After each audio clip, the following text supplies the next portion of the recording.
आज 27 अप्रैल 2026 की मुरली के मधुर महावाक्य सुनेंगे। ओम शांति। मीठे बच्चे, तुम्हें फूल बन सबको सुख देना है। फूल बच्चे मुख से रत्न निकालेंगे। प्रश्न, फूल बनने वाले बच्चों प्रति भगवान की कौन सी ऐसी शिक्षा है जिससे वो सदा खुशबूदार बना रहे? उत्तर, हे मेरे फूल बच्चे, तुम अपने अंदर देखो कि मेरे अंदर कोई आसुरी अवगुण रूपी कांटा तो नहीं है। अगर अंदर कोई कांटा हो तो जैसे दूसरे के अवगुण से फरत आती है, वैसे अपने आसुरी अवगुण से फरत करो तो कांटा निकल जाएगा। अपने को देखते रहो। मनसा वाचा कर्मणा, ऐसा कोई विकर्म तो नहीं होता है जिसका दंड भोगना पड़े। ओम शांति। रूहानी बच्चों प्रति रूहानी बाप बैठ समझाते हैं। इस समय ये रावण राज्य होने कारण मनुष्य सब है देहाभिमानी, इसलिए उन्हों को जंगल का कांटा कहा जाता है। ये कौन समझाते हैं? बेहद का बाप, जो अब कांटों को फूल बना रहे हैं। कहाँ माया ऐसी है जो फूल बनते बनते फट से फिर कांटा बना देती है। इसको कहा ही जाता है कांटों का जंगल। इसमें अनेक प्रकार के जानवर मिसल मनुष्य रहते हैं।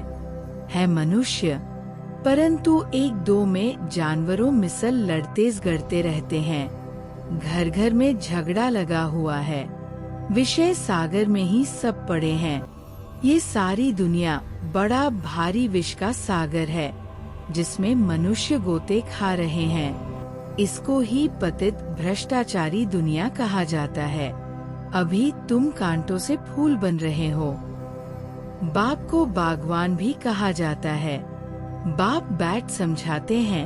गीता में है ज्ञान की बातें, और फिर मनुष्यों की चलन कैसी है वह भागवत में वर्णन है। क्या क्या बातें लिख दी है। सतयुग में ऐसे थोड़े ही कहेंगे। सतयुग तो है ही फूलों का बगीचा। अभी तुम फूल बन रहे हो।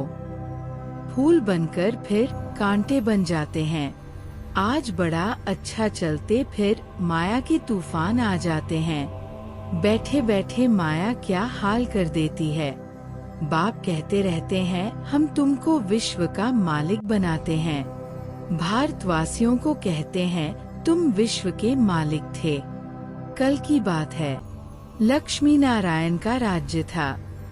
हीरे जवाहरातों के महल थे। उनको कहते ही है गार्डन ऑफ अल्लाह। जंगल यहाँ है, फिर बगीचा भी यहाँ होगा ना। भारत स्वर्ग था, उसमें फूल ही फूल थे। बाप ही फूलों का बगीचा बनाते हैं। फूल बनते बनते फिर संग दोष में आकर खराब हो जाते हैं। बस बाबा हम तो शादी करते हैं, माया का भवका देखते हैं ना। यहाँ तो है बिल्कुल शांति। ये दुनिया सारी है जंगल। जंगल को जरूर आग लगेगी तो जंगल में रहने वाले भी खत्म होंगे ना। वही आग लगनी है जो 5000 वर्ष पहले लगी थी, जिसका नाम महाभारत लड़ाई रखा है। एटॉमिक बॉम्ब्स की लड़ाई तो पहले यादवों की ही लगती है, वह भी गायन है। साइंस से मिसाइल्स बनाए हैं। शास्त्रों में तो बहुत कहानियां हैं। बाप बच्चों को समझाते हैं ऐसे कोई पेट से थोड़े ही मूसल आदि निकल सकते हैं। अभी तुम देखते हो साइंस द्वारा कितने बॉम्ब्स आदि बनाते हैं। सिर्फ 2 बॉम्ब ही लगाए तो कितने शहर खत्म हो गए, कितने आदमी मरे, लाखों मरे होंगे। अब इस इतने बड़े जंगल में करोड़ों मनुष्य रहते हैं। इनको आग लगनी है। शिव बाबा समझाते हैं बाप तो फिर भी रहमदिल है। बाप को तो सबका कल्याण करना है। फिर भी जाएंगे कहा।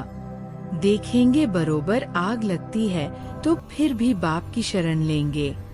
बाप है सर्व का सद्गति दाता, पुनर्जन्म रहित। उनको फिर सर्वव्यापी कह देते। अभी तुम हो संगमयुगी, तुम्हारी बुद्धि में सारा ज्ञान है। मित्र संबंधियों आदि के साथ भी तोड़ निभाना है। उनमें है आसुरी गुण, तुम्हारे में है दैवी गुण। तुम्हारा काम है औरों को भी यही सिखलाना। मंत्र देते रहो। प्रदर्शनी द्वारा तुम कितना समझाते हो। भारतवासियों के 84 जन्म पूरे हुए हैं। अब बाप आए हैं मनुष्य से देवता बनाने, अर्थात नरकवासी मनुष्यों को स्वर्गवासी बनाते हैं। देवता स्वर्ग में रहते हैं। अभी अपने को आसुरी गुणों से फरक आती है। अपने को देखा जाता है हम दैवी गुणों वाले बने हैं। हमारे में कोई अवगुण तो नहीं है। मनसा वाचा कर्मणा, हमने कोई ऐसा कर्म तो नहीं किया जो आसुरी काम हो। हम कांटों को फूल बनाने का धंधा करते हैं वा नहीं। बाबा है बागवान और तुम ब्रह्मा कुमार कुमारिया हो माली। किस्म किस्म के माली भी होते हैं। कोई तो अनाड़ी है जो किसको आप समान नहीं बना सकते। प्रदर्शनी में बागवान तो नहीं जाएंगे, माली जाएंगे। ये माली भी शिव बाबा के साथ है, इसलिए ये भी नहीं जा सकता। तुम माली जाते हो सर्विस करने के लिए। अच्छे अच्छे मालियों को ही बुलाते हैं। बाबा भी कहते हैं अनाड़ियों को न बुलाओ। बाबा नाम नहीं बतलाते हैं। थर्ड क्लास माली भी है ना। बागवान प्यार उनको करेंगे जो अच्छे अच्छे फूल बनाकर दिखाएंगे। उस पर बागवान खुश भी होगा। मुख से सदैव रत्न ही निकालते रहते हैं। कोई रत्न के बदले पत्थर निकालेंगे तो बाबा क्या कहेंगे। शिव पर अक के फूल भी चढ़ाते हैं ना, तो कोई ऐसे भी चढ़ते हैं ना। चलन तो देखो कैसी है। कांटे भी चढ़ते हैं, चढ़कर फिर जंगल में चले जाते हैं। सतो प्रधान बनने बदले और ही तमो प्रधान बनते जाते हैं। उनकी फिर क्या गति होती है। बाप कहते हैं मैं एक तो निष्कामी हूँ और दूसरा परोपकारी हूँ। परोपकार करता हूँ भारतवासियों पर जो हमारी ग्लानि करते हैं। बाप कहते हैं मैं इस समय ही आकर स्वर्ग की स्थापना करता हूँ। किसको कहो स्वर्ग चलो, तो कहते स्वर्ग में तो हम यहाँ है ना। अरे स्वर्ग होता है सतयुग में, कलयुग में फिर स्वर्ग कहाँ से आया। कलयुग को कहा ही जाता है नर्क। पुरानी तमो प्रधान दुनिया है। मनुष्यों को पता ही नहीं है कि स्वर्ग कहाँ होता है। स्वर्ग आसमान में समझते हैं। देलवाड़ा मंदिर में भी स्वर्ग ऊपर में दिखाया है, नीचे तपस्या कर रहे हैं। तो मनुष्य भी इसलिए कह देते फलाना स्वर्ग पधारा। स्वर्ग कहाँ है, सबके लिए कह देते स्वर्गवासी हुआ। ये है ही विषय सागर। क्षीर सागर विष्णुपुरी को कहा जाता है। उन्होंने फिर पूजा के लिए एक बड़ा तालाब बनाया है, उसमें विष्णु को बिठाया है। अभी तुम बच्चे स्वर्ग में जाने की तैयारी कर रहे हो, जहाँ दूध की नदियाँ होंगी। अभी तुम बच्चे फूल बनते जाओ। ऐसी कोई चलन कभी नहीं चलनी है जो कोई कहे ये तो कांटा है। हमेशा फूल बनने के लिए पुरुषार्थ करते रहो। माया कांटा बना देती है, इसलिए अपनी बहुत बहुत संभाल करनी है। बाप कहते हैं गृहस्थ व्यवहार में रहते कमल फूल समान पवित्र बनना है। बागवान बाबा कांटों से फूल बनाने आए हैं। देखना है हम फूल बने हैं। फूलों को ही सर्विस के लिए जहाँ तहाँ बुलाते हैं। बाबा गुलाब का फूल भेजो। दिखाई तो पड़ता है ना कौन कौन सा फूल है। बाप कहते हैं मैं आता ही हूँ तुमको राजयोग सिखलाने। ये है ही सत्यनारायण की कथा। सत्य प्रजा की नहीं है। राजा रानी बनेंगे तो प्रजा भी अंडरस्टूड बनेगी। अभी तुम समझते हो राजा रानी तथा प्रजा कैसे नंबरवार बनती है। गरीब जिनके पास 2-5 रुपया भी नहीं बचता है, वह क्या देंगे, उनको भी उतना मिलता है। जितना 1000 देने वाले को मिलता है। सबसे ज्यादा भारत गरीब है।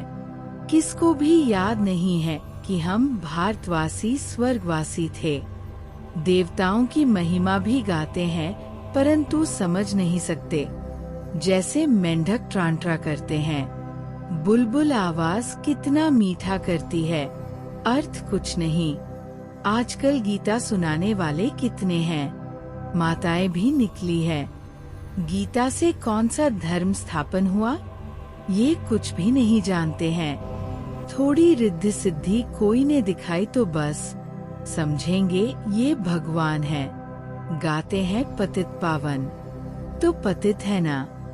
बाप कहते हैं विकार में जाना ये नंबर 1 पतितपना है। ये सारी दुनिया पतित है। सब पुकारते हैं हे पतित पावन आओ। अब उनको आना है व गंगा स्नान करने से पावन बनना है। बाप को मनुष्य से देवता बनाने के लिए कितनी मेहनत करनी पड़ती है। बाप कहते हैं मुझे याद करो तो तुम कांटे से फूल बन जाएंगे। मुख से कभी पत्थर नहीं निकालो, फूल बनो। ये भी पढ़ाई है ना। चलते चलते ग्रहचारी बैठ जाती है तो फेल हो जाते हैं। होपफुल से होपलेस हो जाते हैं। फिर कहते हैं हम बाबा के पास जाएं। इंद्र की सभा में गंदे थोड़े ही आ सकते हैं। ये इंद्र सभा है ना। ब्राह्मणी जो ले आती है उस पर भी बड़ी जवाबदारी है। विकार में गया तो ब्राह्मणी पर भी बोझ पड़ेगा। इसलिए संभाल कर किसको ले आना चाहिए। आगे चल तुम देखेंगे साधु संत आदि सब क्यों में खड़े हो जाएंगे। भीष्म पितामह आदि का नाम तो है ना। बच्चों की बड़ी विशाल बुद्धि होनी चाहिए। तुम किसी को भी बता सकते हो भारत गार्डन ऑफ फ्लावर था। देवी देवताएं रहते थे। अभी तो कांटे बन गए हैं। तुम्हारे में 5 विकार है ना। रावण राज्य माना ही जंगल। बाप आकर कांटों को फूल बनाते हैं। ख्याल करना चाहिए। अभी हम गुलाब के फूल नहीं बने तो जन्मांतर के फूल ही बनेंगे। हर एक को अपना कल्याण करना है। शिव बाबा पर थोड़े ही मेहरबानी करते हैं। मेहरबानी तो अपने पर करनी है। अब श्रीमत पर चलना है। बगीचे में कोई जाएंगे तो खुशबूदार फूलों को ही देखेंगे। अग को थोड़े ही देखेंगे। फ्लावर शो होता है ना। ये भी फ्लावर शो है। बड़ा भारी इनाम मिलता है। बहुत फर्स्ट क्लास फूल बनना है। बड़ी मीठी चलन चाहिए। क्रोधी के साथ बड़ा नम्र हो जाना चाहिए। हम श्रीमत पर पवित्र बन पवित्र दुनिया स्वर्ग का मालिक बनने चाहते हैं। युक्तियाँ तो बहुत होती है ना। माताओं में त्रियाचरित्र बहुत होते हैं। चतुराई से पवित्रता में रहने के लिए पुरुषार्थ करना है। तुम कह सकती हो कि भगवानुवाच काम महाशत्रु है। पवित्र बनो तो सतो प्रधान बन जाएंगे। तो क्या हम भगवान की नहीं माने। युक्ति से अपने को बचाना चाहिए। विश्व का मालिक बनने के लिए थोड़ा सहन किया तो क्या हुआ। अपने लिए तुम करते हो ना। वह राजाई के लिए लड़ते हैं, तुम अपने लिए सब कुछ करते हो। पुरुषार्थ करना चाहिए। बाप को भूल जाने से ही गिरते हैं। फिर शर्म आती है। देवता कैसे बनेंगे। अच्छा, मीठे मीठे सिकिलधे बच्चों प्रति माता पिता बाप दादा का याद प्यार और गुड मॉर्निंग। रूहानी बाप की रूहानी बच्चों को नमस्ते। धारणा के लिए मुख्य सार। माया की ग्रहचारी से बचने के लिए मुख से सदैव ज्ञान रत्न निकालने हैं। संग दोष से अपनी संभाल रखनी है। खुशबूदार फूल बनने के लिए अवगुणों को निकालते जाना है। श्रीमत पर बहुत बहुत नम्र बनना है। काम महाशत्रु से कभी भी हार नहीं खानी है। युक्ति से स्वयं को बचाना है। वरदान, शक्तियों को करामत के बजाय कर्तव्य समझकर प्रयोग करने वाले पूजन व गायन योग्य भव या द्वारा जो शक्तियों की प्राप्ति होती है उन्हें करामत समझकर प्रयोग नहीं करना, लेकिन कर्तव्य समझकर कार्य में लगाना।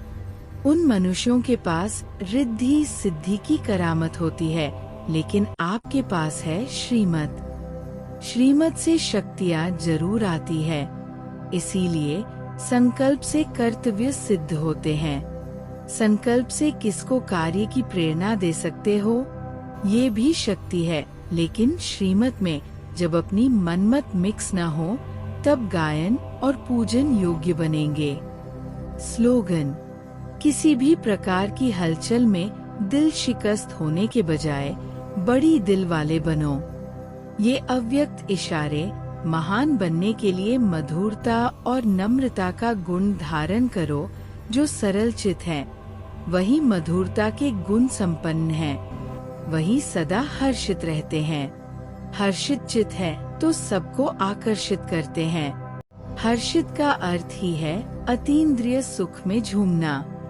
ज्ञान का सुमिरन करते, अव्यक्त स्थिति का अनुभव करते अतीन्द्रिय सुख में झूमना, इसको कहा जाता है हर्षित। ऐसा जो हर्षित रहता है वही आकर्षित करता है। अच्छा, ओम शांति।